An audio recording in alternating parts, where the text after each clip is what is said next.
And welcome back on our channel Divyashree physics. तो आज के लेक्चर में हम देखेंगे इलेक्ट्रोस्टैटिक्स के जो एमसीक्यू है उसका लेक्चर नंबर 6। तो इसके अंदर सबसे फर्स्ट एमसीक्यू है। जो एमसीक्यूज होंगे जितने भी, सबसे पहले यहाँ पे स्टेटमेंट को पढ़ो और उसको खुद सॉल्व करके देखो और फिर उसका आंसर मैच करना है। तो 58th क्वेश्चन, एक 12 पिको फैराड, सबसे पहले इन्होंने कैपेसिटेंस कितनी दे दी है 12 pico farad, is connected to a 50 volt battery. Battery कितनी दे दी इन्होंने 50 volt. How much electrostatic energy is stored in the capacitor. Capacitor के अंदर कितनी इलेक्ट्रोस्टैटिक एनर्जी है वो स्टोर्ड होती है। तो हमें क्या निकालना है, यहाँ पे एनर्जी निकालना है। कैपेसिटर के अंदर कितनी एनर्जी स्टोर होगी। तो कैपेसिटर के अंदर एनर्जी का फॉर्मूला क्या होता है, कैपेसिटर के अंदर एनर्जी का फॉर्मूला होगा हाफ CV स्क्वायर। तो यहाँ पे हमारे पास C की भी वैल्यू दी हुई है और V की भी वैल्यू दी हुई है। तो यहाँ पे C की वैल्यू कितनी होगी 12 पिको मीन्स 10⁻⁻12 और V की वैल्यू कितनी होगी 50 और V का स्क्वायर है तो 50 मल्टीप्लाई बाई 50। तो कैंसल आउट करो 6 और यहाँ पे हमारा आंसर आ जाएगा 1.5 इंटू 10⁻⁻8 जूल।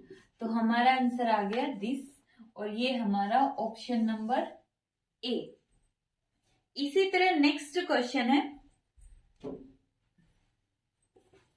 नेक्स्ट क्वेश्चन की स्टेटमेंट पढ़ो और ट्राई करो।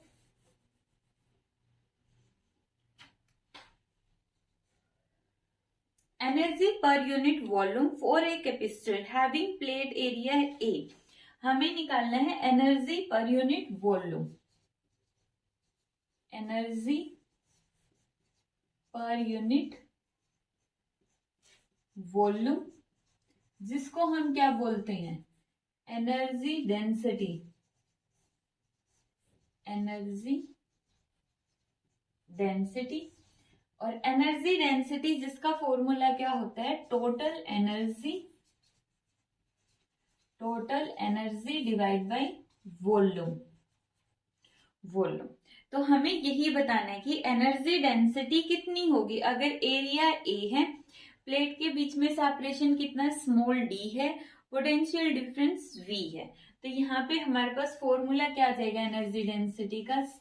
क्या होता है एनर्जी डेंसिटी का formula half epsilon not E square.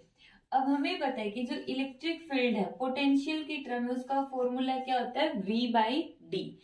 E का फॉर्मूला पोटेंशियल की टर्म में क्या होता है V/d। E की जगह पुट करो हाफ, E की जगह V/d का होल स्क्वायर। तो कितना आ जाएगा यहाँ पे epsilon not V square by D square. ये आ गया एनर्जी डेंसिटी का फॉर्मूला जो है हमारा option number B. Next question,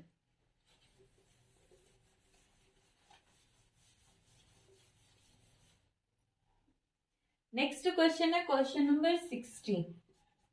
question number 60 है the radius of a soap bubble whose potential difference is 16 volt is doubled. Mean सबसे पहले potential difference कितना था 16 वोल्ट। तो उस टाइम पे रेडियस थी R। अब हमने क्या कर दिया उसकी रेडियस को डबल कर दिया। सेकंड केस में जो पहले रेडियस थे उसकी रेडियस को हमने डबल कर दिया है। The new potential of bubble is, तो उसका न्यू पोटेंशियल कितना होगा।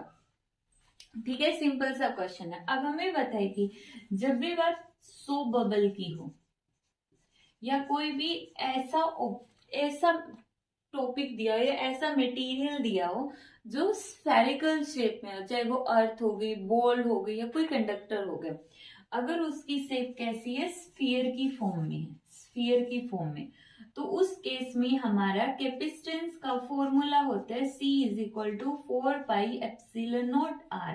R is radius, C is the capacitance. तो यहाँ पे C is directly proportional to radius. तो इस केस में C1 कितना होगा, रेडियस R मान लो, C1 की वैल्यू है C, तो इस केस में C2। अब इस केस में रेडियस डबल होगी, रेडियस डबल होगी तो कैपेसिटेंस भी क्या हो जाएगी पहले के कंपैरिजन में डबल हो जाएगी। ठीक है, अब हमें निकालना है पोटेंशियल कितना होगा। हमारे पास फॉर्मूला क्या होता है कैपेसिटेंस का, ये वाला फॉर्मूला होता है, और दूसरा फॉर्मूला क्या होता है Q is equal to C V. तो जो कैपेसिटेंस है inversely proportional to potential difference. एक फॉर्मूला कैपेसिटेंस का ये होता है और दूसरा फॉर्मूला कैपेसिटेंस का ये वाला होता है। अब देखो C इनवर्सली प्रोपोर्शनल है, अगर हम बात करेंगे यहाँ पे C1 की तो किसके इक्वल आएगा 1/V1, और C2 is equal to 1/V2। तो अब इन दोनों को क्या कर दो, डिवाइड कर दो। C1 डिवाइड बाई C2 किसके इक्वल आ गया V2 डिवाइड बाई V1। ठीक है, अब C1 की जगह हमने पुट कर दिया C, C2 की जगह हमने पुट कर दिया 2C is equal to V2 हम निकालना चाहते हैं, और V1 की जगह कितना है 16 कर दिया, C से C कैंसल, 16 को इस साइड ले जाओ तो V2 किसके इक्वल आ गया 16/2, और हमारे पास V2 कितना आ गया 8 वोल्ट, और हमारा आंसर क्या आ जाएगा ऑप्शन नंबर सी। सिंपल सा कॉन्सेप्ट हमने यूज किया, सबसे पहले यहां से कैपेसिटेंस निकाल ली जिसके according capacitance directly proportional to radius आ गया। फिर कैपेसिटेंस का हमने पोटेंशियल के साथ रिलेशन निकाल लिया है कि V के साथ कैसे रिलेटेड है, वो V के साथ रिलेशन निकाल लिया, और फिर हमने क्या कर दिया डायरेक्ट वैल्यू पुट कर दी। नेक्स्ट क्वेश्चन,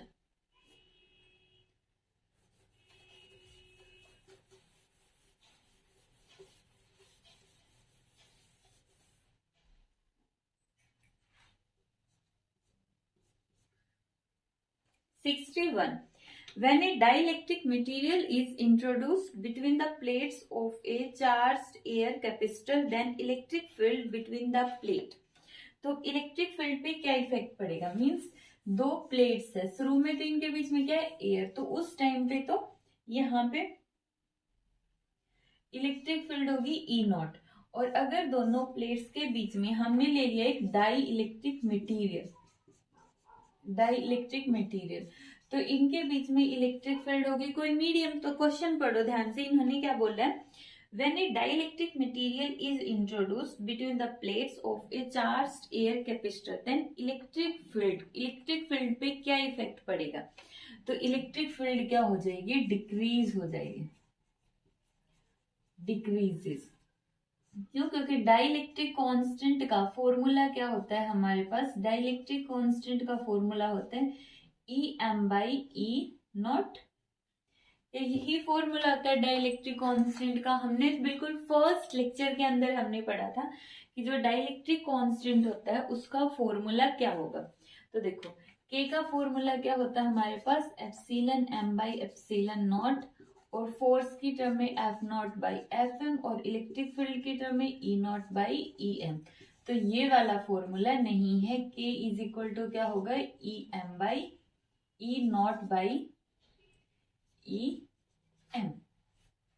अब यहाँ पे क्या होगा Em निकालनी, Em किसके इक्वल हो जाएगी E0/K।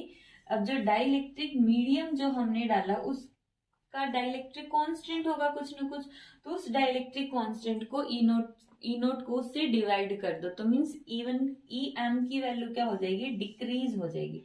तो हमारा आंसर क्या हो जाएगा decreases, means option number B. Next question,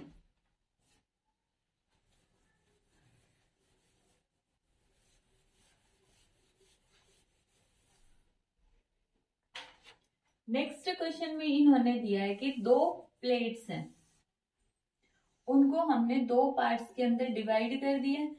इसका डाइलेक्ट्रिक कांस्टेंट K1 है, इसका डाइलेक्ट्रिक कांस्टेंट K2 है, इनके बीच की जो डिस्टेंस D है, इसका एरिया कंप्लीट एरिया A था, और जैसे ही प्लेट्स को हम दो पार्ट्स में डिवाइड करेंगे तो एरिया भी हो जाएगा हाफ, A/2 ठीक है। तो हमें यहाँ पे क्या बताना है कि the capacity of capacitor is, अब इस टाइम पे जब इस एक कैपेसिटर को जिसमें दो प्लेट्स है, एक ये और एक ये, इनको हम इस कैपेसिटर को जब हम एक डाई इलेक्ट्रिक मटेरियल से फिल कर देंगे, जो इस साइड मटेरियल होगा उसका डाइलेक्ट्रिक कांस्टेंट K1 है, और इस साइड मटेरियल उसका डाइलेक्ट्रिक कांस्टेंट K2 है। तो उस टाइम पे यहाँ पे कैपेसिटेंस कितनी बन जाएगी ये बताना है।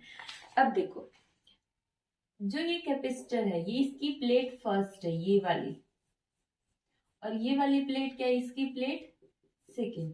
तो सबसे पहले कैपेसिटर को सीरीज में है या फिर पैरेलल में है, जैसे कि हमने फर्स्ट यूनिट की जो थ्योरी पढ़ी थी उसमें सिखाया था। क्या करते हम, एक प्लेट पर पॉजिटिव पोटेंशियल और दूसरी प्लेट पर negative potential.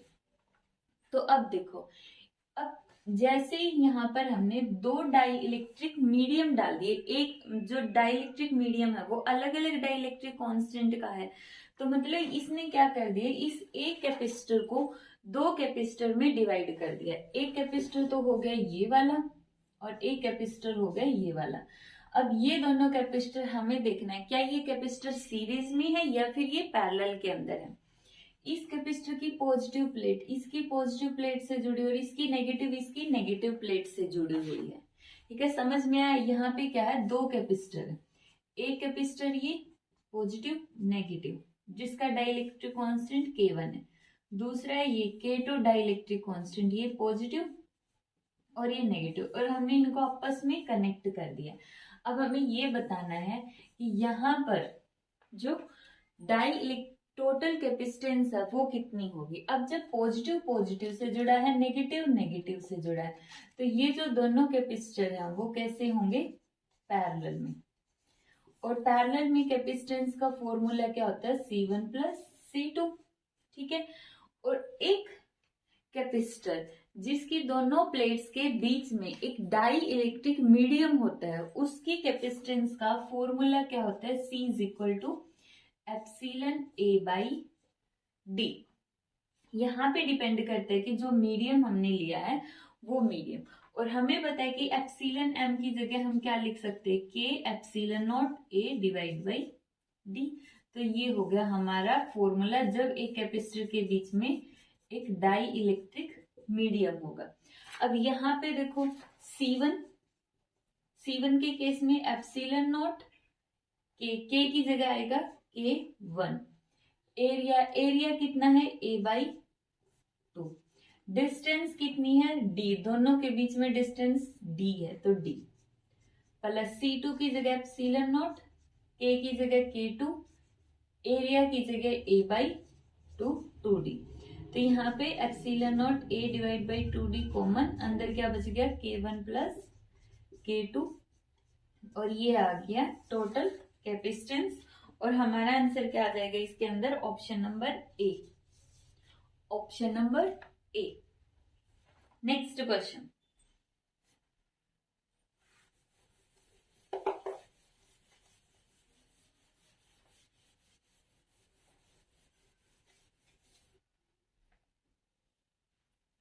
Question 63rd, C1 is equal to 5 microfarad. तो यहाँ पे हमारे पास एक अरेंजमेंट दिया है, इजी सा क्वेश्चन है, सॉल्व करो इसको। वीडियो को पॉज करके क्वेश्चन को सॉल्व करो।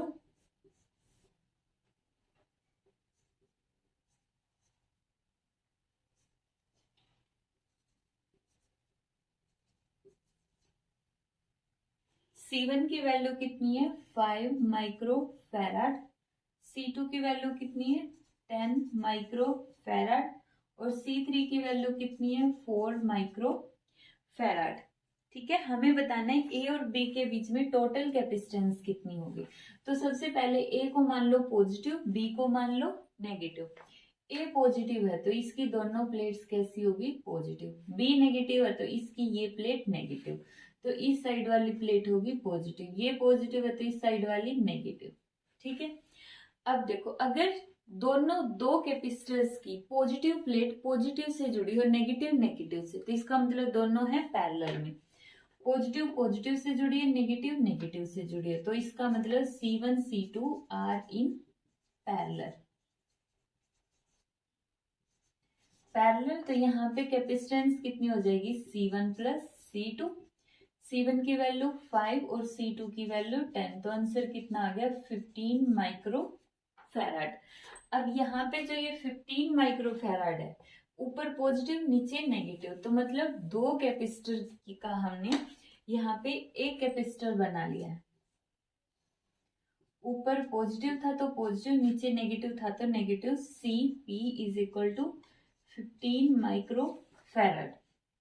अब अगर पॉजिटिव पॉजिटिव से जुड़ी और नेगेटिव नेगेटिव से, तो वो कैपेसिटर होते हैं पैरेलल में। और अगर एक की पॉजिटिव दूसरे की नेगेटिव से जुड़ी है, एक की पॉजिटिव दूसरे की नेगेटिव प्लेट से जुड़ी है, तो वो कैपेसिटर कैसे होते हैं, सीरीज में। तो यहाँ पे सीरीज का फॉर्मूला क्या आ जाएगा, सीरीज का फॉर्मूला आएगा 1/CS is equal to 1/CP plus 1/C3। CP की वैल्यू 15 और C3 की वैल्यू 1 माइक्रोफैराड थी, C3 की वैल्यू थी 4 माइक्रोफैराड, तो 4 माइक्रोफैराड। यहां से CS की वैल्यू कैलकुलेट कर लेंगे तो हमारा आंसर आ जाएगा CS is equal to 3.2 microfarad, means option number C. तो सिंपल सा क्वेश्चन है। नेक्स्ट क्वेश्चन देखो 64।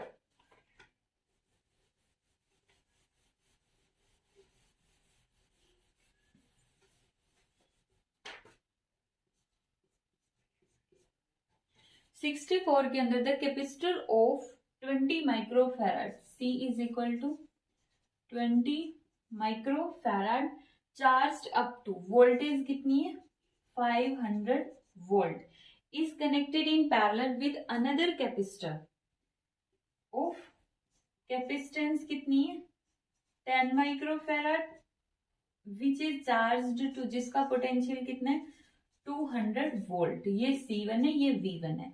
Then common potential, common potential, जब C1 की वैल्यू दी है, C2 की वैल्यू दी है, V1 V2 दिया है, मींस दो कैपेसिटर है, ठीक है। इसका पोटेंशियल V1 है, V2 है, कैपेसिटेंस C1 है, C2। जैसे ही हम इनको कनेक्ट करेंगे, ये चार्जेस को शेयर करना स्टार्ट कर देंगे। और चार्ज को कब तक शेयर करेंगे, जब तक दोनों का पोटेंशियल सेम नहीं हो जाता। अब जो पोटेंशियल इनका सेम हो जाएगा उसको बोलते हैं कॉमन पोटेंशियल, और जिसका फॉर्मूला क्या होता है, थ्योरी में हम पढ़ चुके हैं, C1 V1 C2 V2 divide by C1 plus C2। अब C1 की वैल्यू कितनी है 20 माइक्रोफैराड, V1 कितना है 500, C2 कितना है 10 माइक्रोफैराड और V2 कितना है 200। C1 प्लस C2 कितना होगा 20 प्लस 10 और माइक्रो की 10⁻⁻⁶। तो यहां से हम V को सॉल्व करेंगे तो हमारा आंसर कितना आ जाएगा 400 volt, means option number B. Simple सा क्वेश्चन था कि दो कैपेसिटर्स को जैसे ही हम ज्वाइन करते हैं तो उनका पोटेंशियल क्या हो जाता है, शेयर करने की वजह से एक पोटेंशियल बन जाता है, और वो एक पोटेंशियल को हम क्या बोलते हैं, कॉमन पोटेंशियल। Next question 65।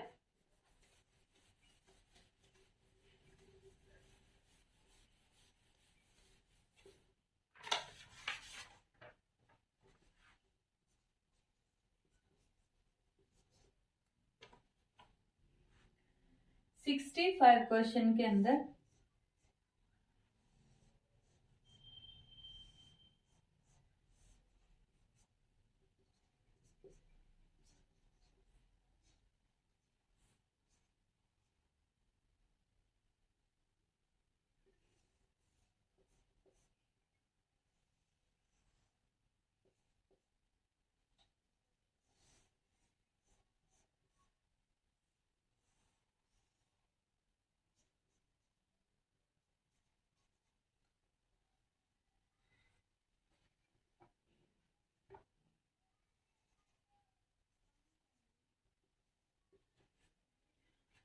तो हमारे पास ये डायग्राम दिया गया है। सबसे पहले हम इस डायग्राम को सिंपल बना लेते हैं।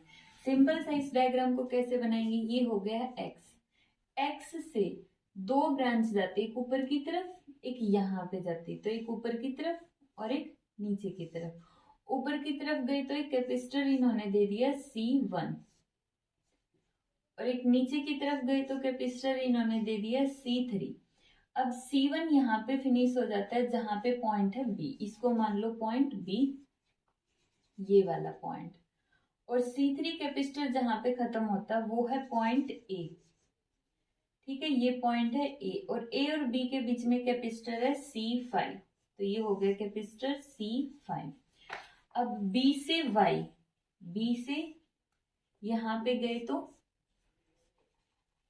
Y कौन सा कैपेसिटर है C2, और फिर ये जो C4 है वो कहां से जा रहा है A से Y, A से Y के बीच में कैपेसिटर है C4, और ये हो गया।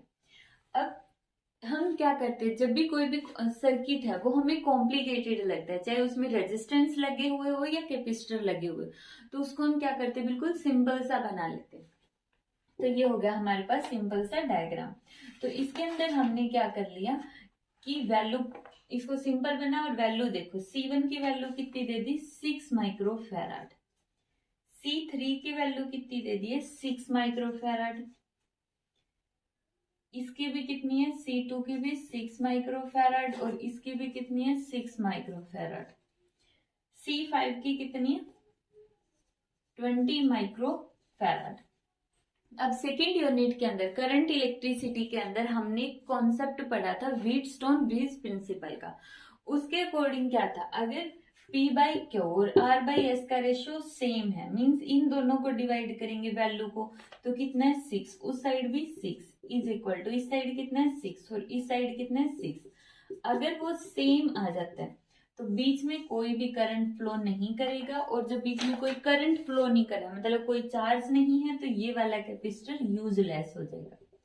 तो हमारे पास ये सर्किट बन गया, मतलब इस वाले कैपेसिटर पे कोई चार्ज स्टोर नहीं होगा, क्योंकि चार्ज यहाँ पे फ्लो ही नहीं करेंगे, ये जो सर्किट है वो बैलेंस्ड है। तो अब देखो ये दोनों कैपेसिटर कैसे हैं सीरीज में, और ये दोनों कैपेसिटर कैसे हैं सीरीज में।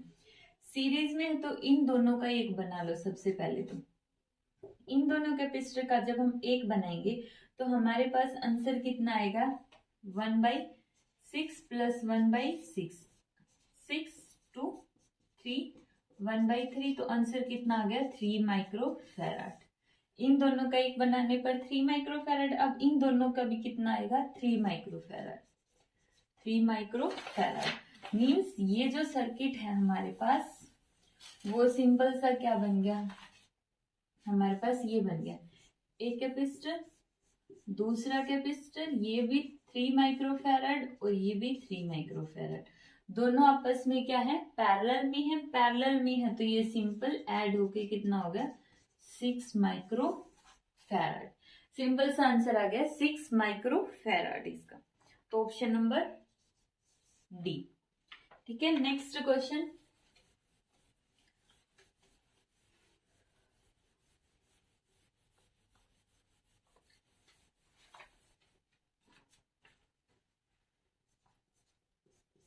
Capacity of the capacitor does not depend upon, जो कैपेसिटी होती है, चार्ज का फॉर्मूला क्या होता है Q is equal to CV, तो कैपेसिटी का फॉर्मूला क्या होगा Q बाई V। जो कैपेसिटी है किस किस पर डिपेंड करती है, चार्ज पे और पोटेंशियल पे। तो चार्ज A पे भी डिपेंड करती है, B पोटेंशियल वोल्टेज उस पे भी डिपेंड करती है, C है नेचर ऑफ मटेरियल, तो जो कैपेसिटी है वो नेचर ऑफ मटेरियल पे डिपेंड नहीं करती है, तो यहाँ पे हमारा आंसर क्या आ जाएगा नेचर ऑफ मटेरियल। ठीक है, a parallel plate capacitor. Next question है 67, तो इसका आंसर आएगा हमारे पास सी। 67 में a parallel plate capacitor with oil between the plates has a dielectric has a capacitance C. एक पैरेलल प्लेट कैपेसिटर है विद ऑयल, इसके बीच में है ऑयल, तो उसकी कैपेसिटेंस है C. If oil is removed, अगर हम ये तो लगा लो ऑयल के साथ है, अगर इनके बीच से हम ऑयल को रिमूव कर दे तो बीच में क्या आ जाएगी एयर, तो उस टाइम पे इसकी कैपेसिटेंस है वो कितनी होगी। तो देखो एयर और मीडियम, जब हम एयर के केस में देखते हैं तो उसका फॉर्मूला क्या होता है CM/K, थ्योरी में हम पढ़ चुके हैं C0 is equal to CM/K, तो CM K किसका होगा यहाँ पे ऑयल का। अब क्वेश्चन के अंदर दिया हुआ है यहाँ पे ऑयल की कैपेसिटेंस है 2, तो यहाँ पे आ जाएगी 2, तो हमारा आंसर कितना आ जाएगा option number D. Option number D C/2। अब जो ये हमारे पास पूरी इलेक्ट्रोस्टैटिक्स के हमने एमसीक्यू प्रोवाइड किए हैं टोटल 6 वीडियोस के अंदर, और यहाँ पे जितने भी एमसीक्यूज है मीन्स हमारे जो 67 एमसीक्यूज है इसकी पीडीएफ आपको डिस्क्रिप्शन के अंदर मिल जाएगी, तो वहां पे आप फ्रीली इसको डाउनलोड कर सकते हैं और प्रैक्टिस कर सकते हैं घर पे।